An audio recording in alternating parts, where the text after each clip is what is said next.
Hey hello guys, இந்த வீடியோல my little ஹாப்பினஸோட 6வது எபிசோடு தான் பார்க்க போறோம். எபிசோடோட ஸ்டார்டிங்ல நம்ம ஹீரோயின் வந்து அப்படியே பயந்துருப்பாங்களா, அந்த பாக்ஸ் எல்லாம் பார்த்துட்டு யாரோ ஒருத்தர் நம்ம ஃபாலோ பண்றோம் அப்படின்னு சொல்லிட்டு. சோ இப்ப டக்குன்னு யாரோ முன்னாடி வந்து நிக்கிறாங்க. யாருன்னு பார்த்தது நம்ம ஹீரோ தான். இவனா அப்படின்னு சொல்லி அப்படியே பார்த்து ஷாக்ல பார்த்துட்டு இருக்கும்போது இப்ப அங்க கட் பண்ணா 3 பேரும் ஒரு வீட்டுக்குள்ள உட்காந்து இருக்காங்க. இது யார் வீடுனா நம்ம ஹீரோவோட வீடு. ஆக்சுவலா நம்ம ஹீரோயின் இருக்கிற அதே அபார்ட்மெண்ட்ல ஆப்போசிட் வீட்ல தான் நம்ம ஹீரோ இருப்பாரு. ஆக்சுவலா இந்த ஹீரோயின் இருக்கிற வீடு கூட நம்ம ஹீரோவோட வீடு தான். சோ ஆப்போசிட்லயே இவர் வந்திருப்பாரு. இப்போ 3 பேர் உள்ள உட்காந்துட்டு இருக்கும்போது அப்ப அந்த பால்காரனுக்கு அந்த மளிகைக்காரனுக்கு அப்படின்னு சொல்லிட்டு எல்லாத்துக்குமே டாக்ஸிக்குன்னு சொல்லி காசெல்லாம் கொடுத்தது நீ தானே அப்படின்னு சொல்லி கேட்கும்போது ஆமா நான் தான் கொடுத்தேன் அப்படின்னு நம்ம ஹீரோ சொல்லும் போது எதுக்காக இந்த மாதிரிலாம் பண்ணிட்டு இருக்க அப்படின்னு சொல்லி கேட்பாங்க. க்ளோஸ் ஆகலாம்னா எதுக்கு க்ளோஸ் ஆகணும், அதெல்லாம் ஒன்றும் இல்லை ஹாஸ்பிட்டலுக்காக அப்படின்னு சொல்லிட்டு சரி ஓகே ஃபர்ஸ்ட் டைம் வீட்டுக்கு வந்திருக்கீங்களா உங்களுக்கு நான் சூப் எடுத்துட்டு வரேன் அப்படின்னு சொல்லிட்டு அங்கிருந்து போயிடுறாரு. இப்போ நம்ம ஹீரோயினோட ஃப்ரெண்டும் இங்க பாரு அவன் ஹாஸ்பிட்டலுக்காக க்ளோஸ் ஆகல உன் கூட க்ளோஸ் ஆகிறதுக்காக தான் இங்க வந்திருக்கான் அப்படிங்கிற மாதிரிலாம் சொல்லிட்டு இருப்பாங்க. இப்போ சூப் எடுத்துட்டு வந்து கொடுத்தோன்னு அதை அப்படியே குடிச்சிட்டு செம்ம டேஸ்டா இருக்கு ரொம்ப சூப்பரா இருக்கு அப்படின்னு அந்த ஃப்ரெண்டும் சொல்றாங்க. ஒரு பொண்ணுக்கு பொறுத்த மாதிரி நீங்க இருக்கிறீங்க அப்படிங்கிற மாதிரிலாம் சொல்லி நம்ம ஹீரோவை புகழ்ந்து பேசிட்டு இருக்காங்க. இப்ப சரி ஓகே எதுக்காக நீங்க பயன்படுத்துனீங்க அப்படின்னு சொல்லி கேட்கும்போது நான் பயன்படுத்தல புதுசா ஒரு வீட்டுக்கு வந்திருக்கேன் அதுக்காக இன்விடேஷன் தான் அந்த மாதிரி நான் வச்சேன் அப்படிங்கிற மாதிரி நம்ம ஹீரோவும் சொல்லிட்டு இருப்பாரு. இப்ப எல்லாரும் சரி ஓகேன்னு சொல்லி கிளம்பும் போது சூப் அப்படியே பார்சல்ல வச்சு நம்ம ஹீரோயின் கிட்ட கொடுக்கும்போது அவங்க வந்து எனக்கு வேணும் அப்படின்னு சொல்லிடுறாங்க. ஏன்ட்ட கொடுங்க அப்படின்னு சொல்லிட்டு ஃப்ரெண்டும் வாங்கிக்கிறாங்க. இப்ப வாங்கிட்டு வந்த சூப் எடுத்து ஊத்தி இவங்க திரும்பவும் குடிச்சிட்டு இருக்கும்போது நீ அவனை லவ் பண்ணிட்டு இருக்கியா இல்ல அவன் தான் உன்னை லவ் பண்றானா அப்படின்னு சொல்லி கேட்கும்போது ஹே அப்படிலாம் எதுவும் இல்ல நீ வேற தேவையில்லாம கற்பனையா ஏதோ ஒன்று பேசிட்டு இருக்காது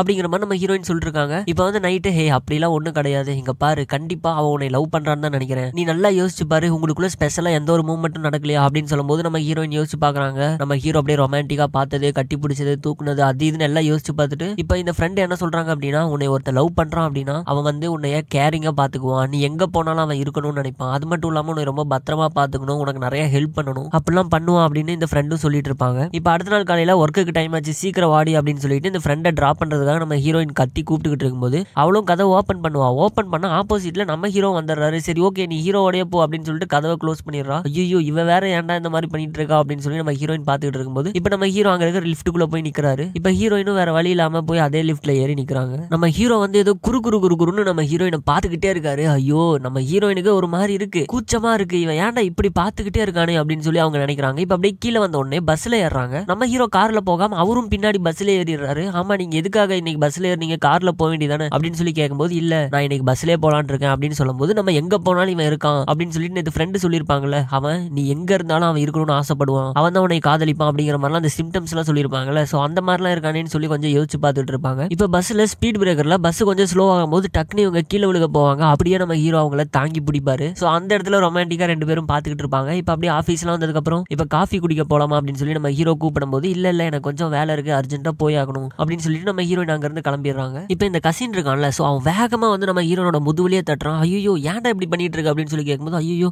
ரொம்ப வலிச்சிருச்சா அப்படின்னு சொல்லும்போது நான் ரொம்ப சந்தோஷமா இருக்கேன் அப்படிங்கிறான். எதனால இவ்வளவு சந்தோஷமா இருக்க அப்படின்னு சொல்லி கேட்கும்போது இங்க பாரு ஒரு போர்டு வச்சிருப்பாங்க என்னன்னா ஒரு காம்படிஷன் நடத்திருப்பாங்க அந்த காம்படிஷனை வந்து வின் பண்ணிருப்பான் சோ அதனால இவ்வளவு சந்தோஷமா இருக்கான் எதனால உனக்கு இதுல இவ்வளவு சந்தோஷம் அப்படின்னு கேட்கும்போது நான் இதெல்லாம் வின் பண்ணி எங்க பாஸ் மாதிரி அதாவது ஹீரோ மாதிரி ஆயிரணும் அப்படின்னு சொல்லும்போது எதுக்காக நீ அவர் மாதிரி ஆகணும்னு ஆசைப்படுற அப்படின்னு சொல்லி கேட்கும்போது அவர் எவ்வளவு நல்லவர் தெரியுமா அவர் எவ்வளவு பேருக்கு உதவி பண்ணிருக்காரு தெரியுமா அவர் வந்து பேஷண்ட் மாதிரியே பார்க்க மாட்டாரு அவர் வீட்டுல ஒருத்தங்களை மாதிரி பாத்துக்குவாரு அப்படி இப்படின்னு சொல்லி அது இதுன்னு பெருமையா பேசிக்கிட்டு இருக்கான். நம்ம ஹீரோனோட மனசுல நம்ம ஹீரோவோட தரமே அப்படியே கொஞ்சம் கொஞ்சமா உயரிக்கிட்டு இருக்கு. இவன் பேசுறத ஒரு கட்டத்துல ஸ்டாப் பண்ணிட்டான் இருந்தா கூட அவன் அப்படியே பேசிக்கிட்டே இருக்கிற மாதிரி ஒரு கனவுல நம்ம ஹீரோயின் மிதக்க ஆரம்பிக்கிறாங்க. ஹே என்ன பண்றீங்க நல்லா தானே இருக்க அப்படின்னு சொல்லி இவனு கேட்கும்போது அதெல்லாம் நல்லா தான் இருக்கேன் அப்படிங்கிற மாதிரி சொல்லுவாங்க. நீ எங்க பாஸ் மாதிரி இன்ட்ரெஸ்டா இருக்கியா அப்படின்னு சொல்லி இந்த கசின் கேட்பான். சே அப்படிலாம் இல்ல போடா அப்படின்னு சொல்லிட்டு அவங்களும் அங்க இருந்து போறாங்க. இப்போ இந்த சீஃப் டாக்டரும் நம்ம ஹீரோ கிட்ட உட்கார வச்சு பேசிட்டு இருப்பாரு. அதாவது ஆக்சுவலா ஒரு காம்படிஷன் வருது அந்த காம்படிஷன்ல நீ கலந்துக்கணும் அப்படிங்கிற மாதிரிலாம் சொல்லிட்டு இருக்கும்போது இப்போ நம்ம ஹீரோயின் வர சொல்லியிருப்பாரு. என்னன்னு பார்த்தா இந்த காம்படிஷன் எப்படி நடக்குது எங்க நடக்குது எப்படிலாம் இதுல கலந்துக்கணும் என்னெல்லாம் ப்ரிப்பேர் பண்ணணும்னு எல்லாமே நம்ம ஹீரோயினுக்கு தெரியும். இப்போ உனக்கு எல்லாம் தெரியும்ல இந்த டாக்டருக்கு சொல்லி கொடு அப்படின்னு சொல்லி நம்ம ஹீரோ கிட்ட சொல்லி கொடுக்க சொல்றாரு அந்த சீஃப் டாக்டரும். இப்போ அவரும் அங்க இருந்து போன உடனே நீங்க கண்டிப்பா இதுல கலந்துக்கணுமா ஆல்ரெடி நீங்க ரொம்ப பிஸியா இருக்கீங்க இதெல்லாம் உங்களுக்கு தேவையா அப்படின்னு சொல்லி கேட்கும்போது ஆமா கண்டிப்பா எனக்கு தேவை நீ சொல்லி தரல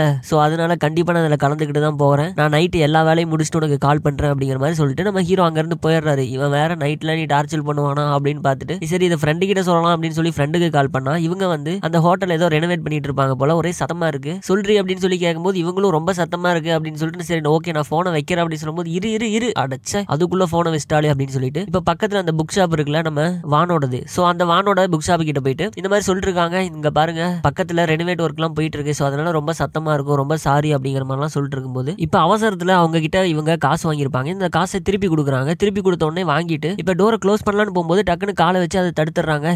என்ன வேணும் அப்படின்னு சொல்லி கேட்கும்போது, இல்ல உங்களோட ஃப்ரெண்ட் இருக்காருல்ல, அதாவது ஹீரோ, சோ அவர் வந்து யாரையாவது லவ் பண்றாரோ அப்படின்னு சொல்லி கேட்கும்போது, அவன்லாம் உன்னை லவ் பண்ண மாட்டாமா, நீ போய் வேற வேலையை பாரு அப்படின்னு சொல்லும்போது, சேச்சா எனக்கெல்லாம் கிடையாது, என்னோட ஃப்ரெண்ட் இருக்கால, சோ அவ வந்து ஹீரோ மேல கொஞ்சம் இன்ட்ரெஸ்டா இருக்கா அப்படிங்கிற மாதிரிலாம் இந்த பொண்ணு சொல்ல, இப்ப இவரு வந்து நம்ம ஹீரோக்கு கால் பண்ணி என்ன நடக்குதாங்க, அந்த பொண்ணு மேல இன்ட்ரெஸ்டா இருக்கலாம், அந்த பொண்ணோட ஃப்ரெண்ட் வந்து என்கிட்ட கேட்டுட்டு இருக்கா அப்படின்னு சொல்லும் போது நம்ம ஹீரோ இங்க அப்படியே கொஞ்சம் சந்தோஷப்படுறாரு. இப்ப நம்ம ஹீரோயின் மொத்தமா படிச்சு முடிக்கிறாங்க. ஏன்னா நம்ம ஹீரோக்கு சொல்லி தரணும்ல, சோ அதனால வேணும்னே நம்மள டார்ச்சர் பண்ணணுங்கிறதுக்காகவே நம்ம கிட்ட கத்துக்கிறோம்னு சொல்றானே இவன் அப்படின்னு சொல்லிட்டு அப்படியே புலம்பிக்கிட்டே படிச்சு முடிப்பாங்க. இப்ப ஹீரோயின் கிட்ட எல்லாமே படிச்சு தெரிஞ்சுக்கிறதுக்காக நம்ம ஹீரோவும் அவரோட டாக கூட்டிட்டு லிஃப்ட்ல வந்துகிட்டு இருப்பாங்க. நம்ம ஹீரோயினும் பாக்ஸ் வச்சுக்கிட்டு லிஃப்ட்டுக்காக மேல வெயிட் பண்ணிட்டு இருக்கும்போது இப்ப லிஃப்ட் ஓபன் பண்ண உடனே அந்த டாக் அப்படியே கீழே வருது. அதை பார்த்தோன்னே பயந்து போய் அப்படியே நம்ம ஹீரோயின் பின்னாடி விழுவுறாங்க. அப்ப மண்டையில் அடிபட்டுருது. நம்ம ஹீரோ அவ்வளவுதான் செம்மையா பதறிடுறாரு. இப்ப ஓடி வந்து என்னாச்சு உனக்கு என்னாச்சு அப்படின்னு சொல்லும்போது, இல்ல ஒன்னும் இல்ல, சின்ன அடிதான், ரெஸ்ட் எடுத்தா சரியா போயிடும் அப்படின்னு சொல்லும்போது, டாக்டர் இருக்கல நான் சொல்றேன்ல, கண்டிப்பா இது கொஞ்சம் பெரிய அடியா தான் இருக்கும், நம்ம ஹாஸ்பிட்டல் போய் ஆகணும் அப்படின்னு சொல்லும்போது, இல்ல அதெல்லாம் வேணாங்கிறாங்க. இல்ல நான் டாக்டர் நான் சொல்றேன் அப்படின்னு சொல்லிட்டு நம்ம ஹீரோயினை வலுக்கட்டாயமா அங்க இருந்து ஹாஸ்பிட்டல்ல கூட்டு போவாரு. இப்ப இந்த பக்கம் இந்த சூ இருக்காங்களே, அதாவது நம்ம ஹீரோ ஒன்ஸ்ல லவ் பண்றவங்க, அவங்க வந்து நம்ம ஹீரோ கால் பண்ணிட்டு ஒரு பேஷண்ட்டை பத்தி தெரிஞ்சுக்கணும் அப்படின்னு சொல்லிட்டு நம்ம ஹீரோக்காக வெளியே வெயிட் பண்ணிட்டு இருக்காங்க. அப்ப நம்ம ஹீரோ கார்ல வந்து இறங்கி சூ கிட்ட பேசிட்டு இருக்கும்போது இப்ப காருக்குள்ள இருந்து நம்ம ஹீரோயின் இறங்கிடுறாங்க. உடனே நம்ம ஹீரோயின் போயிட்டு, இங்க பாரு நான் தான் உன்னை இறங்க வேணாம்னு சொன்னேன்ல, இப்ப எப்படி இருக்கு, நல்லா தானே இருக்கு அப்படின்லாம் சொல்லிட்டு இப்ப அப்படியே ஹாஸ்பிட்டலுக்குள்ள கூட்டு போறாங்க. இது தூரத்துல இருந்து நம்ம சூ வந்து அப்படியே ஏக்கமா பாத்துக்கிட்டு இருக்காங்க. இப்ப உள்ள நம்ம ஹீரோயினையும் அந்த ஸ்கேன் ரிப்போர்ட்டுக்காக ஸ்கேன் பண்ணிட்டு இருக்கும்போது வெளியே இந்த சூ கேக்குறாங்க, இந்த பொண்ணு கூட எப்ப இருந்து நீ பழக்கமா இருக்க அப்படின்னு சொல்லும்போது, ஒரு நாள் ஒண்ணு இல்ல, பக்கத்து வீட்டு பொண்ணு நெய்பர் அப்படின்னு சொல்லி மூஞ்ச கூட பார்க்காம நம்ம ஹீரோ பேசிட்டு இருக்காரு. அப்ப நீ வீடு ஷிஃப்ட் பண்ணிட்டியா, என்கிட்ட சொல்லவே இல்லை அப்படின்னு சொல்லும்போது, இல்ல நான் வந்துட்டு அப்புறம் பேசுறேன், கொஞ்சம் வேலையா இருக்கு அப்படின்னு சொல்லிட்டு நம்ம ஹீரோயினை கூட்டு அங்க இருந்து கிளம்புறாரு. இப்ப வீட்டுக்கு வந்ததுக்கு அப்புறம் நம்ம ஹீரோயினுக்கு அந்த வைஃபை பாஸ்வேர்ட் எல்லாம் கொடுக்குறாங்க. அவங்களும் பாஸ்வேர்ட் போட்டதுக்கு அப்புறம் நம்ம ஹீரோ பாத்துக்கிட்டே இருக்காரு. இவன் ஏன்டா இந்த மாதிரி பாத்துக்கிட்டு இருக்கோம் அப்படின்னு சொல்லிட்டு இந்த பக்கம் திரும்பினா அந்த வீட்டுல நம்ம ஹீரோட நாய் இருக்குல்ல, சோ அந்த குட்டி நாயும் பாத்துக்கிட்டே இருக்கு. இப்ப அப்படியே அந்த நாயை திட்டுற மாதிரி, ஏன் அந்த நாய் என்னையவே பாத்துக்கிட்டு இருக்கு, இந்த நாய்க்கு சொன்னா ஒரு தாட்டி சொன்னா கேட்காதா, புரியாதா அப்படிங்கிற மாதிரி சொல்லி நம்ம ஹீரோவை சொல்லிட்டு இருப்பாங்க. இப்ப உடனே நம்ம ஹீரோவும், சே நான் சைட் அடிக்கிற பெருசு, நீ வேற சைட் அடிக்கிறேன்னு சொல்லி, முதல்ல இங்க இருந்து அந்த பக்கம் போ அப்படிங்கிற மாதிரிலாம் நாயை சொல்லி மிரட்டிட்டு இருப்பாரு. அந்த நாயும் அந்த பக்கம் மூஞ்ச திருப்பிக்குது. இப்ப நீ வந்து சாப்பிட்டியா அப்படின்னு சொல்லி நம்ம ஹீரோ கேட்கும்போது நம்ம ஹீரோயினும் சாப்பிட்டேன் அப்படிங்கிற மாதிரி போய் சொல்றாங்க. ஆனா அவங்க ரொம்ப பசியில இருக்காங்க. நம்ம ஹீரோக்கு தெரிஞ்சிருது. சரி வெயிட் பண்ணி நான் போய் சமைக்கிறேன் அப்படின்னு சொல்லிட்டு அவர் அங்க இருந்து போயிடுறாரு. இப்ப அப்படியே வீட்டை சுத்தி பார்த்துட்டு இருக்கும்போது அந்த இடத்துல ஒரு புக்கெல்லாம் வச்சிருப்பாங்க. இப்ப அந்த இடத்துக்கு வந்து பார்த்தா நாய் இருக்கு. இப்ப நம்ம ஹீரோயின் அந்த நாயை பார்த்து திட்டிட்டு இருக்காங்க, இங்க பாரு நீ எத்தனை பேர் வேணாலும் பயன்படுத்தலாம், ஆனா என்னை வந்து நீ பயன்படுத்தவே முடியாது, ஏன்னா நான் உன்னையோட ரொம்பவே அரக்கத்தனமா இருப்பேன், நான் உன்னை கடிச்சுனா வச்சுக்கோ நீ அவ்வளவுதான் அப்படிங்கிற மாதிரிலாம் நாய்கிட்ட அப்படியே ஆக்ரோஷமா பேசிட்டு இருக்கிறத பார்த்துட்டு இவகிட்ட யாரா இருப்பான்னு சொல்லி நாயும் அங்க இருந்து போயிருது. இப்ப அப்படியே இந்த ஹீரோ கிட்ட வராங்க. ஹீரோ பாத்தீங்கன்னா வேகமா சமைச்சுக்கிட்டு இருப்பாங்க. சரி நிஜமாலுமே நீ ஒரு சமையல்காரன் தான் போற, நீ ஒரு ஃபேமிலி மேனா தான் இருப்பியோ அப்படின்னு சொல்லிட்டு இருக்கும்போது, சரி ஓகே என்னோட ஆப்ரான் மட்டும் எடுத்துட்டு வரியா அப்படின்னு சொல்லி நம்ம ஹீரோ கேட்பாரு. ஆப்ரானா எங்க இருக்கு அப்படின்னு சொல்லி அவங்க எடுத்துட்டு வந்து கொடுக்கும்போது, நீ அப்படியே போட்டு விடு அப்படின்னு சொன்னோடனே அவங்களும் அப்படியே போட்டு விடுறாங்க. இப்ப சமைச்சு முடிச்சதுக்கு அப்புறம் நம்ம ஹீரோ சமைச்சதை சாப்பிட்ட உடனே அவ்வளவு டேஸ்டா இருக்கு. நம்ம ஹீரோயின் வந்து ரொம்பவே சூப்பரா இருக்கு, ரொம்பவே டேஸ்டா சமைக்கிற, எப்பறா இப்பெல்லாம் சமைக்கிற அப்படிங்கிற மாதிரிலாம் பேசிட்டு இருப்பாங்க. இப்ப நம்ம ஹீரோ என்ன சொல்றாருன்னா, சரி ஓகே தினமும் என் கூட வரியா, நான் உனக்கு சமைக்க சொல்லி தரேன் அப்படின்னு சொன்ன உடனே இப்ப வேகமா சாப்பிட்டு இங்க இருந்து கிளம்புனா போதுண்டா சாமி அப்படிங்கிற மாதிரி சாப்பிட்டு முடிச்சுட்டு சாப்பிட்டேன் அப்படின்னு சொல்றாங்க. இப்ப யாரு சீக்கிரம் சாப்பிடுறாங்களோ அவங்க தான் இந்த பாத்திரம்லாம் கழுவணும் அப்படிங்கிற மாதிரி நம்ம ஹீரோ ஒரு ரூல் சொல்றாரு. சரின்னு சொல்லிட்டு அவங்களும் எல்லாத்தையுமே கழுவி வச்சிட்டு இருக்காங்க. இப்ப வந்து மாத்திரை எல்லாம் எடுத்து கொடுத்து இதை போட்டுக்கோ அப்படின்னு சொல்லிட்டு, இன்னைக்கு நீ என்னோட கண்காணிப்புல தான் இருக்கணும், அதாவது என் முன்னாடி தான் இருக்கணும், நீ உன் வீட்டுக்கு போக கூடாது அப்படிங்கிற மாதிரிலாம் சொன்ன உடனே இப்ப அவங்களும் மாத்திரை எல்லாம் போட்டு சரி அப்படின்னு சொல்லிடுறாங்க. இப்ப பெட் எல்லாம் அந்த பெட்ஷீட் அந்த தலைவாணி அதெல்லாம் எடுத்துட்டு வந்துட்டு, சரி நான் போய் சோஃபால படுத்துக்கிறேன், நீ பெட்ல படுத்துக்கோ அப்படின்னு சொல்லும்போது, நான் எப்படி உன் பெட்ல படுக்கிறது அப்படின்னு கேக்குறாங்க. அதெல்லாம் ஒன்றும் பிரச்சனை இல்ல, நீ போய் படுத்துக்கோ அப்படின்னு சொல்லிட்டு ரெண்டு பேரும் ரெண்டு பக்கம் போய் படுத்துறாங்க. இப்ப நம்ம ஹீரோயினுக்கு தூக்கமே வரல, அப்படியே யோசிச்சுக்கிட்டே இருக்காங்க, இவன் ஏன் நமக்கு கிட்ட இந்த மாதிரிலாம் பண்ணிக்கிட்டு இருக்கான், நம்ம மேல நிஜமாலுமே இவருக்கு ஒரு இன்ட்ரெஸ்ட் இருக்கோ அப்படின்னு சொல்லிட்டு நம்ம ஹீரோயின் யோசிச்சுட்டு இருக்கும்போது, இப்ப டோரை ஓபன் பண்ணிட்டு அது உனக்கு தெரிஞ்சுக்கணுமா அப்படின்னு சொல்லி நம்ம ஹீரோ கேட்பாரு. ஆமா அப்படின்னு நம்ம ஹீரோயின் சொல்லுவாங்க. இப்ப அப்படியே பக்கத்துல கிஸ் பண்ண வராரு. சோ இந்த இடத்துலயே இந்த 6வது எபிசோட முடிக்கிறாங்க. இந்த வீடியோ எப்படி இருந்தது அப்படின்னு சொல்லிட்டு கீழே கமெண்ட் பண்ணுங்க. வீடியோ பிடிச்சிருந்தா லைக் பண்ணுங்க, சப்ஸ்கிரைப் பண்ணாதவங்க சப்ஸ்கிரைப் பண்ணிக்கோங்க. இதுக்கப்புறம் என்ன நடந்தது அப்படின்னு சொல்லிட்டு அடுத்த வீடியோல பார்க்கலாம். So thank you, by.